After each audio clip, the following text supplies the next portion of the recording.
ഇഷൽ റൂഹ്, രചന ലുക്വാൻ തക്കു, അവതരണം ഷാഹുൽ മലയിൽ, editing Faisal C M Nooncheri. Isha, ഇപ്പൊ വേദന മാറിയോ സാർ? അവൾ ദയനീയമായി വിളിച്ചു. ഇഷ, ഞാൻ നിന്നെ പ്രണയിക്കുന്നു, ഭ്രാന്തമായി. നിന്നെ അത്രയ്ക്ക് ഇഷ്ടമാണ്. ഒരുപാടാണ് ഞാൻ മോഹിച്ചത്. നീ അവന് കൊടുക്കാറുള്ള പോലെ എനിക്കൊരു ചുംബനം നൽകുമോ പ്ലീസ്? നോ നോ, നീ തരണ്ടടി, ഞാൻ എടുത്തോളാം. അയാൾ അവളുടെ മുഖത്തേക്ക് ആഞ്ഞടിച്ചു. അവളുടെ മുഖം ബലമായി പിടിച്ചുകൊണ്ട് കവിളിലേക്ക് മുഖം വെച്ചു. വിടാൻ, അയാളെ അവൾ തള്ളിമാറ്റിക്കൊണ്ട് ഇറങ്ങി ഓടാൻ ശ്രമിച്ചു. എവിടെ കാണടി ഓടുന്നത്? ഏയ് മോള് പേടിക്കണ്ട, നീയടക്കം 12 മാടപ്രാവുകളാ ഈ ചെകുത്താന്റെ കരവലയത്തിൽ നിന്നൊന്നും പറക്കാൻ കഴിയാതെ ദാ ഇങ്ങനെ അങ്ങോട്ടും ഇങ്ങോട്ടും ചിറകടിച്ച്. ഈ കരച്ചിൽ കേൾക്കാൻ എന്തൊരു ഫീലാണെന്നറിയോ? നീയൊന്ന് സഹകരിച്ച എൽക്കും ഉള്ളിനും കേടില്ലാത്ത രീതിയിൽ നമുക്ക് മുന്നോട്ട് പോവാം.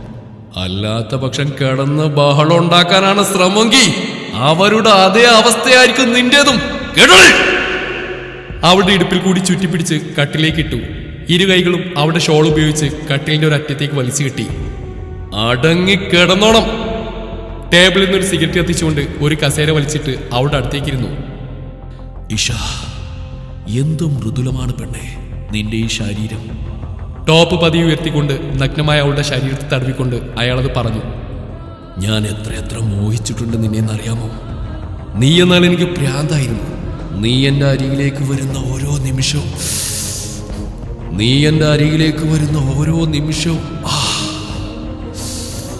ഞാൻ നിന്റെ ഗന്ധത്തിൽ മതി മറന്നു പോയിട്ടുണ്ട്. റിസോർട്ടിൽ അന്ന് ഞാൻ ആദ്യം എത്തിയത് പോലും നിന്റെ മുറിയിൽ ഒളി ക്യാമറ വെക്കാനായിരുന്നു. നിന്റെ ആ കിടപ്പും തിരിഞ്ഞു കിടക്കുമ്പോൾ മാറിപ്പോകുന്ന വസ്ത്രത്തിന്റെ ഇടയിൽ കൂടി തെളിഞ്ഞു കാണുന്ന നിന്റെ ആ നഗ്നമായ വയറും അരഞ്ഞാണം എന്നെ വല്ലാതെ മത്ത് പിടിപ്പിച്ചു. ഇഷാ, നോക്കട്ടെ, ഞാനും നോക്കട്ടെ അതിപ്പോഴും ഉണ്ടോ എന്ന്. പതിയെ അവിടെ അരികിൽ കൂടി കൈകളിട്ട് നോക്കി. ഉണ്ടല്ലേ? അവൻ തന്നതായിരിക്കും അല്ലേ? അവൻ തന്ന ഒന്നും എന്റെ പെണ്ണിന്റെ ശരീരത്തിൽ വേണ്ട. ഒരു പ്രാന്തനെ പോലെ 2 കൈയും ഉപയോഗിച്ച് അയാൾ അരഞ്ഞാണം വലിച്ചു പൊട്ടിക്കാൻ ശ്രമിച്ചു. ഒടുവിലത്തെ പിടിയിൽ രക്തം പൊടിഞ്ഞുകൊണ്ട് അത് അയാളുടെ കയ്യിലേക്ക് വന്നു. അത് നിലത്തേക്ക് വലിച്ചെറിഞ്ഞുകൊണ്ട് കാലിന്റെ അരികിലേക്ക് നീങ്ങിയിരുന്നു. ഇഷ, ദാ ഈ കൊലുസു അവൻ തന്നതായിരിക്കും അല്ലേ? അവളുടെ കാലിൽ കിടന്ന കൊലുസിൽ അയാൾ പിടിമുറുക്കി.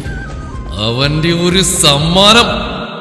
ദേഷ്യത്തോടെ അയാൾ അത് വലിച്ചു പൊട്ടിച്ചെടുത്തു. ഇഷ, ഒരു സത്യം പറയട്ടെ, അന്ന് മോഹിച്ചതാ നിന്നെ ഒന്ന് തൊടണമെന്ന് പോലും. നിന്റെ നഗ്നമായ ശരീരം ഒന്ന് കാണാൻ വേണ്ടിയാ കൊതിയോടെ ഞാൻ ബാത്റൂമിലും ക്യാമറ വെച്ചത്. പക്ഷേ നീ ടവൽ കൊണ്ടുവന്ന് അതിൽ തടസ്സം ഉണ്ടാക്കി. അന്ന് ഞാൻ നേരിട്ട മാനസിക പിരിമുറുക്കം നിനക്ക് അറിയില്ല. ഒന്ന് കാണാൻ ഞാൻ അത്രക്ക് കൊതിച്ചു പോയിരുന്നു. ഞാൻ എത്രത്തോളം ആഗ്രഹിച്ചു എന്നറിയോ? നീയും അവനും കൂടി ബെഞ്ചിലിരുന്ന് പ്രണയം കൈമാറുന്നതെല്ലാം ഞാൻ കണ്ടു നിന്നപ്പോ എന്റെ സമനില തെറ്റി. ആ നിമിഷം ഞാൻ ഓർത്തു, അവനെ കൊന്നിട്ട് നിന്നെ അങ്ങ് സ്വന്തമാക്കിയാലോന്ന്. റൂഹിനെ ചെയർമാൻ സ്ഥാനത്തേക്ക് ഞാൻ സജസ്റ്റ് ചെയ്തത് പോലും നിന്നെ ഒന്ന് ഒറ്റയ്ക്ക് കിട്ടാൻ വേണ്ടിയായിരുന്നു. അവൻ നിനക്ക് മോതിരിട്ടെന്ന നിമിഷം ഞാൻ ഇല്ലാതെയായി. എവിടെ ആ മോതിരം? എന്തോ ഓർത്ത പോലെ ഒരു പ്രാന്തനെ പോലെ അവളുടെ കൈകൾ നീട്ടി നോക്കി. റൂഹ് വിരലിൽ അണിഞ്ഞിരിക്കുന്ന മോതിരത്തിലെ പേര് വായിച്ചതും അതിലേക്ക് അയാൾ കാർക്കിച്ച് തുപ്പി. നിനക്കിനി ഇതിന്റെ ആവശ്യമില്ല ഇഷ, പ്ലീസ് സർ. ബലമായി ആ മോതിരം വലിച്ചു ഊരിക്കളഞ്ഞു. ആ വിരലുകളിൽ അയാളുടെ ചുണ്ടുകൾ അമർത്തി മതിവരുവോളം കൈകളിൽ ചുംബിച്ചു. പിന്നെ ഈ ഒരു IV ഇല്ലേ, അച്ഛനോട് അവർക്ക് വേണ്ടി ഞാനാ മാക്സിമം റെക്കമെൻഡേഷൻ നടത്തിയത്. നിന്നെ ഒന്ന് അടുത്ത് കിട്ടാൻ ദാ ഇതുപോലെ. അപ്പോഴാ അവൾ അവന്റെ കൂടെ പോകാൻ നിന്നത് അല്ലേടി? അവളുടെ താടിയിൽ പിടിമുറുക്കിക്കൊണ്ട് അയാൾ അവളിലേക്ക് അടുത്തു. ഒരു തവണ, ഒരൊറ്റ തവണ അവർ കൊടുത്ത പോലെ ഒരു ചുംബൻ എനിക്ക് തരൂ. എരിഞ്ഞു തീരാറായ സിഗരറ്റ് വലിച്ചെറിഞ്ഞുകൊണ്ട് അയാൾ അയാളുടെ ഷർട്ട് വലിച്ചൂരി. ഇഷ, കണ്ടോ ഈ നെഞ്ചിലെ നീ മാത്രാണ്, നോക്കി. അയാൾ അവളിലേക്ക് മുഖം അടുപ്പിക്കാൻ ശ്രമിക്കും തോറും അവൾ കാലുകളിട്ട് അടിക്കാൻ തുടങ്ങി. നിന്നോട് അടങ്ങി കിടക്കാനടി പറഞ്ഞത്? ഇരു കൈകൊണ്ട് അവളുടെ കാലുകളെ അയാൾ പിടിച്ചു വെച്ചു. ഇഷ, ഒരൊറ്റ ചുമ്മൽ ദാ ഇവിടെ. അയാൾ അവളിലേക്ക് ചുണ്ടുകൾ അമർത്തിയതും ആ ചുണ്ടിൽ അവൾ ആഞ്ഞു കടിച്ചു. ഒരലർച്ചയോടെ അയാൾ അവളുടെ മുഖത്തേക്ക് മാറി മാറി അടിച്ചു. അവളുടെ ചുണ്ടുകൾ പിടിച്ചു വെച്ച് എരിഞ്ഞു തീർന്ന സിഗരറ്റ് കൊണ്ട് പൊള്ളിച്ചു. അവൾ വാവിട്ട് കരയാൻ തുടങ്ങി. തുടുത്തിരിക്കുന്ന അവളുടെ ചുണ്ടിലേക്ക് അയാൾ പതിയെ ചുണ്ടുകൾ വെച്ചു. അവൾ തല വെട്ടിച്ചു മാറ്റിക്കൊണ്ടിരുന്നു. പാന്റിന്റെ പോക്കറ്റിൽ നിന്നും ഒരു കഞ്ചാവ് ചുട്ടെടുത്ത് അവളുടെ ചുണ്ടിലേക്ക് വെച്ചു. നിന്റെ ചുണ്ടിന്റെ നനവിൽ എനിക്കിത് രുചിക്കണം. അവളിലേക്ക് അമർന്നുകൊണ്ട് പതിയെ നനവ് പറ്റിയ ആ ചുരുട്ട് അയാൾ വായിൽ വെച്ചു. അവളുടെ കഴുത്തിലേക്ക് മുഖം വെച്ചുകൊണ്ട് അവളുടെ ഗന്ധം ആസ്വദിക്കാൻ തുടങ്ങി.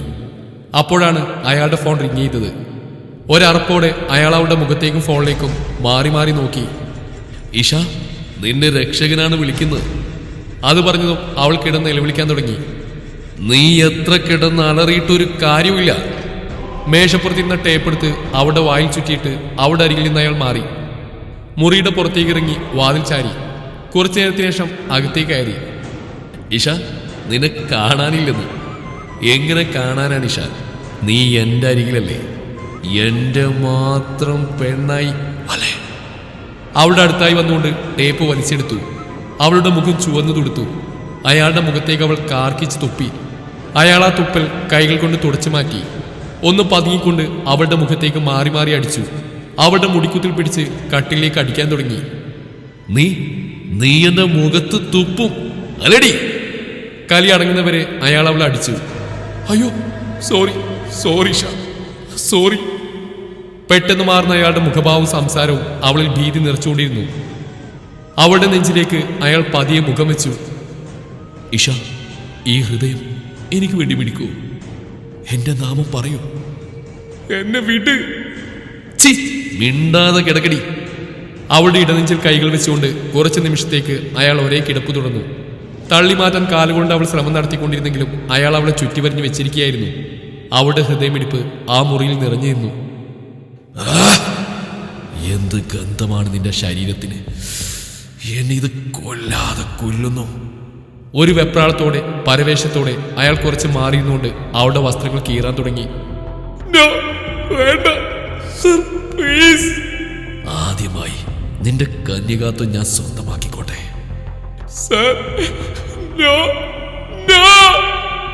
കൊതിയോടെ അവളുടെ വസ്ത്രങ്ങൾ ഓരോന്നും പതി അവൻ വലിച്ചു കീറി.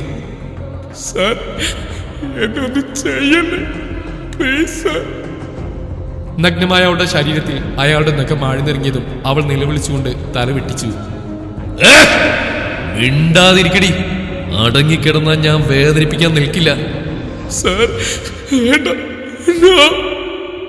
നേരത്തെ കെട്ടിയ സെല്ലോ ടേപ്പ് എടുത്ത് അവളുടെ വായിൽ കൂടി ചുറ്റി വരിഞ്ഞു.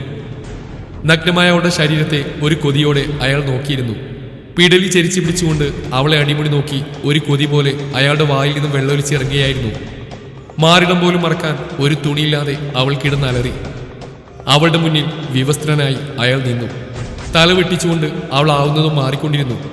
അവളുടെ കാലുകളിൽ ബലമായി അയാൾ പിടിച്ചു. അവൾ തടയുന്നതിനൊപ്പം അയാളുടെ പല്ലുകളും നഖവും അവളിൽ ആഴ്ന്നിറങ്ങിക്കൊണ്ടിരുന്നു. അവൾ കണ്ണീരിൽ മുങ്ങി കുതിർന്നിരുന്നു. പക്ഷേ അയാളിൽ ഒരു ദയം ഉണർന്നില്ല. പതിയെ അവളുടെ കഴുത്തിലേക്ക് മുഖവെച്ചുകൊണ്ട് അവളിലേക്ക് അയാൾ ആഴ്ന്നിറങ്ങി. അവൾ പറഞ്ഞ കാര്യങ്ങൾ കേട്ട് എന്റെ തല പെരുത്തു കയറി. കണ്ണിൽ തളം കെട്ടി നിൽക്കുന്ന കാരണം അവളുടെ മിഴികൾ പോലും എനിക്ക് വ്യക്തമാവാതെയായി. മുന്നിൽ നിറഞ്ഞൊഴുകുന്ന മിഴികൾ കൊണ്ടിരിക്കുന്ന അവളെ നെഞ്ചോട് ചേർത്ത് പിടിച്ച് പൊട്ടി പൊട്ടി കരയാൻ തുടങ്ങി. എനിക്ക് അവളെ നോക്കാൻ പോലും പറ്റിയില്ല. ഹിഷ! നെഞ്ചിൽ കിടക്കുന്ന അവളുടെ കവിളിൽ കൂടി ചുടുകണ്ണീർ ഒലിച്ചിറങ്ങി. ഹിഷ! ഇരു കൈകൾ കൊണ്ടും വാരിപ്പുണർന്ന് വിങ്ങിപ്പൊട്ടി. കണ്ണിൽ നിന്ന് കോപം കൊണ്ട് രക്തം പൊടിഞ്ഞു തുടങ്ങി. പൊട്ടി പൊട്ടി കരഞ്ഞുകൊണ്ട് അവൻ അവളെ മാറോട് ചേർത്ത് പിടിച്ചു. മുടിയിൽ പിടിച്ചു വലിച്ചുകൊണ്ട് അവൻ ഭിത്തിയോട് ചേർന്നിരുന്നു. ഹിഷ! അവൻ മുഖം അവളുടെ മുഖത്തോട് ചേർത്ത് പിടിച്ചു. അവളെ കെട്ടിപ്പിടിച്ചുകൊണ്ട് അവൻ വീണ്ടും ഏങ്ങലടിച്ച് കരഞ്ഞു. ഇല്ല ഹിഷ, എനിക്കിതൊന്നും കേൾക്കാൻ വയ്യ. അവളെ നെഞ്ചിലേക്ക് ചേർത്തി പിടിച്ചുകൊണ്ട് അവൻ വരിഞ്ഞു മുറുകി. മൗനം മാത്രം കൂട്ടിപ്പിടിച്ചുകൊണ്ട് ഇരുവരും വിങ്ങിപ്പൊട്ടി. അവളുടെ മുഖത്തെല്ലാം അവൻ കണ്ണുകൾ ഓടിച്ചു. പാട് വീണ് കിടക്കുന്ന അധരങ്ങളും കവിളും കാണും തോറും അവൻ വിങ്ങിപ്പൊട്ടി. Hisha, how can I? അവളുടെ കഴുത്തിൽ കൂടി കൈകളിട്ട് അവൻ പൊട്ടി പൊട്ടി കരഞ്ഞു. കരഞ്ഞു തളർന്നുപോയ അവനെ അവൾ മാറോട് ചേർത്ത് പിടിച്ചു. അവളുടെ നെഞ്ചിൽ കിടന്ന് അവൻ അലമുറയിട്ട് കരഞ്ഞു. അവൾ ഇറുകിപ്പെടുന്നുകൊണ്ട് വാവിട്ട് കരഞ്ഞു. അവന്റെ തേങ്ങൽ കേൾക്കാനുള്ള ശേഷി അവൾക്കില്ലായിരുന്നു. അവനെ അടർത്തി മാറ്റാതെ നെഞ്ചോട് ചേർത്ത് പിടിച്ച് അവളും ഏങ്ങലടിച്ച് കരഞ്ഞു. തന്റെ നെഞ്ചിൽ കൂടി ഒലിച്ചിറങ്ങുന്ന ചുടുകണ്ണീർ അവളെ തളർത്തിക്കൊണ്ടിരുന്നു. എത്ര ഇറുകെ പുണർന്നിട്ടും മതിവരാത്ത പോലെ വീണ്ടും അവളെ അവൻ വാരിപ്പുണർന്നു. അവന്റെ ഏങ്ങലടികൾ ആ ചുവരിൽ തിങ്ങി നിറഞ്ഞു. ഒന്ന് നിവർന്നിരിക്കാൻ പോലും ശേഷിയില്ലാതെ അവളുടെ മാറിലേക്ക് തലവച്ചവൻ ഇരുന്നു. അവളുടെ കണ്ണുകളിലേക്കും നോക്കാൻ പോലും അവന് കഴിഞ്ഞില്ല. മൗനം മാത്രമായിരുന്നു അവരുടെ ഇടയിൽ സംസാരമായി നിന്നത്. നീ എവിടെയായിരുന്നു? ഇടറിയ ശബ്ദത്തോടെ അവൻ ചോദിച്ചു. എന്താണ് അതിനുശേഷം ഉണ്ടായത്? എന്റെ ഈശ എവിടെയായിരുന്നു? ഞാൻ നിന്റെ കൂടെ ഉണ്ടായിരുന്നെങ്കിൽ. സഹിക്കാൻ കഴിയാതെ അവൻ കൈകൾ കൊണ്ട് മുഖംപൊത്തി പൊട്ടിക്കരഞ്ഞു. ദയനീയമായ അവളുടെ വിളിയിൽ അവൻ മരിച്ചു പോകുന്നവരെ തോന്നി. ഇഷ, നീ എവിടെയായിരുന്നു?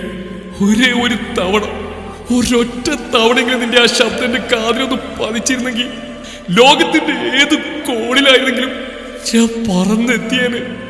എന്തിനായിരുന്നു നീ എന്നെ കൊല്ലാതെ കൊന്നത്? ഒരു നോട്ടെങ്കിലും നിനക്ക് തന്നൂടായിരുന്നു. എന്തിനാ എന്നിൽ നിന്ന് അകന്നു പോയത്? പറയിച്ച പറയാൻ. നിന്റെ മുന്നിൽ എനിക്ക് വന്നേൽക്കാനുള്ള ശേഷി ഇല്ലായിരുന്നു റൂഫിക്ക. തകർന്നടിഞ്ഞ മനസ്സും ശരീരവുമായി എങ്ങനെയാ നിന്റെ മുന്നിൽ വന്ന് ഞാൻ നിൽക്കുക? പറഞ്ഞുത്താ. വിങ്ങിപ്പൊട്ടി അവൾ അവന്റെ കോളിൽ പിടുത്തമിട്ടു. എന്റെ ഈ ജീവൻ അവസാനിപ്പിക്കാൻ പലതവണ ഞാൻ തുനിഞ്ഞതാണ്. പക്ഷെ നിന്നെക്കുറിച്ച് ഓർക്കുന്ന ഓരോ നിമിഷവും എന്റെ മനസ്സ് പതറിപ്പോയി. ഓർക്കാതിരുന്നിട്ടില്ല. ഓരോ നിമിഷവും നിന്റെ ഓർമ്മകൾ പേറിക്കൊണ്ട ഞാൻ ഈ കഴിഞ്ഞ നാളുകളിൽ ജീവിച്ച്. പിന്നെ എന്തിനായിരുന്നു എന്നിൽ നിന്നൊരു അകലം? എന്തിനായിരുന്നു എന്നിൽ നിന്നൊരു ഒളിച്ചോട്ടം? നിനക്ക് ഞാൻ ആരായിരുന്നു ഇഷ? നിന്റെ ഓർമ്മകളിൽ ഞാൻ തങ്ങി നിന്നിട്ട് കൂടി നിനക്കൊന്നും തോന്നിയില്ലല്ലോ എന്റെ മുന്നിലേക്ക് വരാൻ. നീ കണ്ടതല്ലേ നിന്റെ ഇല്ലായ്മയിൽ ഞാൻ ഉരുകിത്തീർന്ന്. എന്നിട്ടും എന്തിനായിരുന്നു ഇഷ? എന്നെ പ്രാണനെ പോലെ സ്നേഹിക്കുന്ന ഈ മുഖത്തേക്കൊന്ന് നോക്കാനുള്ള ശേഷി പോലും എനിക്കില്ലായിരുന്നു. അതുകൊണ്ടാ ഒരു സൂചനയെങ്കിലും നിനക്ക് തരാമായിരുന്നു. ഞാൻ തേടി നടന്ന കണ്ണുകൾ നിന്റേതായിരുന്നു എന്ന്. നിന്നെ കാണുന്ന ഓരോ നിമിഷവും എന്റെ ഹൃദയം തകർന്നു പോയിട്ടുണ്ട്. ആ ഇടനെഞ്ചിൽ വീഴുന്ന തേങ്ങിക്കരയാൻ ഞാൻ കൊതിച്ചു പോയിട്ടുണ്ട്. എന്റെ അരികിൽ കൂടി നീ പോകുന്ന ഓരോ നിമിഷവും ആ കൈകളൊന്ന് കോർത്ത് പിടിക്കാൻ എന്റെ മനസ്സ് വെമ്പുകയായിരുന്നു. ഒരു നിമിഷത്തെ സുഖത്തിന് വേണ്ടി കാലകത്തി കൊടുത്ത് എന്നെ തെരുവിലേക്ക് വലിച്ചെറിഞ്ഞപ്പോൾ അവിടെ ചിന്നിച്ചിതറിയത് ഒരിറ്റ് സ്നേഹത്തിന്റെയും ഒരിറ്റ് വാത്സല്യത്തിന്റെയും കാരുണ്യം കൊതിച്ച എന്റെ ജീവിതമാണ്. മുലപ്പാലിന്റെ രുചി ഞാൻ അറിഞ്ഞിട്ടില്ല, ഒരു ഉപ്പാന്റെ വാത്സല്യം അറിഞ്ഞിട്ടില്ല. പക്ഷെ അതിലുപരി കിട്ടാവുന്നതിൽ അങ്ങേയറ്റം സ്നേഹവും കരുതലും വാത്സല്യവും സുരക്ഷിതത്വവും ഈ കുറഞ്ഞ നാളുകൾ കൊണ്ട് എനിക്ക് കിട്ടിക്കഴിഞ്ഞു. ഇന്ന് ഞാൻ സമ്പൂർണ്ണയാണ്. ഒരുപക്ഷെ ആ മനുഷ്യനെ ഞാൻ അന്ന് കണ്ടുമുട്ടിയിട്ടില്ലായിരുന്നെങ്കിൽ ഇന്ന് ഈശലിന്റെ ജീവിതം ഖബറിനുള്ളിലായിരുന്നേനെ. ഇഷ. അതേ റൂഫിക്ക, അത്രയ്ക്കധികം ഞാൻ തകർന്നുപോയി. എന്നെ തന്നെ ഞാൻ വെറുത്തുപോയ നിമിഷങ്ങൾ ഏറെയാണ്.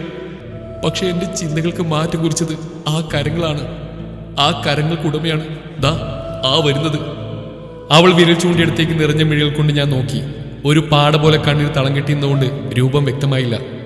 എന്റെ അടുത്തേക്കുള്ള ദൂരം കുറയും തോറും ഞാൻ ആ മുഖം മനസ്സിലാക്കാൻ തുടങ്ങി. ഞാൻ പോലും അറിയാതെ എന്റെ നാവിൽ നിന്നും ആ നാമം പുറത്തേക്ക് വന്നു. ഒരു പിടച്ചിലൂടെ ഞാൻ ചാടിയെഴുന്നേൽക്കാൻ ശ്രമിച്ചു. വാപ്പ. വേച്ച് വീഴാൻ പോയ എന്റെ അരികിലായി വന്ന ഇന്ന് വാപ്പ എന്നെ പിടിച്ചെഴുന്നേൽപ്പിച്ചു. മോനെ മോനെ. ആ ഒരു വിളിയിൽ ഞാൻ ആ തോളിലേക്ക് മുഖം വെച്ചു. വാപ്പി. ചെയ്തു പോയ തെറ്റുകൾക്ക് പ്രായശ്ചിത്തായി തരാൻ ഇന്നെന്റെ കയ്യിൽ ദാ ഇവള് മാത്രമേ ഉള്ളൂ, എന്റെ ഇഷമോള്. അവളെ അയാൾ നെഞ്ചോട് ചേർത്ത് പിടിച്ചു. നിനക്ക് ഞാൻ പറഞ്ഞൊരു കാര്യം ഓർമ്മയുണ്ടോ? ഒരിക്കൽ ഞാനെന്ന സത്യം നീ തിരിച്ചറിയും. അന്നെന്റെ പക്കൽ ഒരു ഉത്തരം നിനക്ക് തരാനില്ലായിരുന്നു. പക്ഷേ ഇന്നിതാ ഒരു ഉത്തരമുണ്ട്. നിന്റെ റൂഹിന്റെ പാതി. നിനക്ക് ഞാൻ തരാവുന്ന ഏറ്റവും വലിയ സമ്മാനം ഇവളാണെന്ന് തോന്നി. ഇഷയുടെ കൈകൾ എൻ്റെ കൈയിലേക്ക് ചേർത്ത് വെച്ച് തന്നതും പൊട്ടിക്കരഞ്ഞുകൊണ്ട് ഞാൻ ആ കാലിലേക്ക് വീണു. വാപ്പ, എന്നോട് ക്ഷമിക്കൂ. ഞാൻ എന്താ മോനെ ഇത്? നിന്റെ തെറ്റുകൾ ഒരിക്കലും ഒന്നും ഏതൊരു മകനും ചെയ്തു പോകുന്ന കാര്യം നീയും ചെയ്തുള്ളൂ. ഞാനല്ലേ നിന്നോട് ക്ഷമിക്കേണ്ടത്? എന്റെ നെറ്റിയിൽ തലോടിക്കൊണ്ട് ആ നെഞ്ചിലേക്ക് എന്നെ ചേർത്ത് നിർത്തി. വാപ്പ, എനിക്കൊന്നും മനസ്സിലാവുന്നില്ല. ഇവളെങ്ങനെ വാപ്പയുടെ അടുത്ത്? എനിക്ക് ഭ്രാന്ത് പിടിക്കുക. നീ വാ, ഞാൻ പറഞ്ഞുതരാം. റൂഹിനെയും കൂട്ടിക്കൊണ്ട് അയാൾ പതിയെ വരാതിൽ കൂടി നടന്നു. ഇഷൽ എങ്ങനെയാണ് റൂഹിന്റെ വാപ്പയുടെ കൈകളിൽ എത്തിയത്? കാത്തിരിക്കാം. ഇഷൽ റൂഹ് എന്ന ഈ കഥയ്ക്ക് ശേഷം കാശി നായകനാവുന്ന പുതിയ കഥ ആരംഭിക്കുന്നതാണ്. തുടക്കം മുതൽ എല്ലാവരും കേൾക്കാൻ ശ്രമിക്കുക.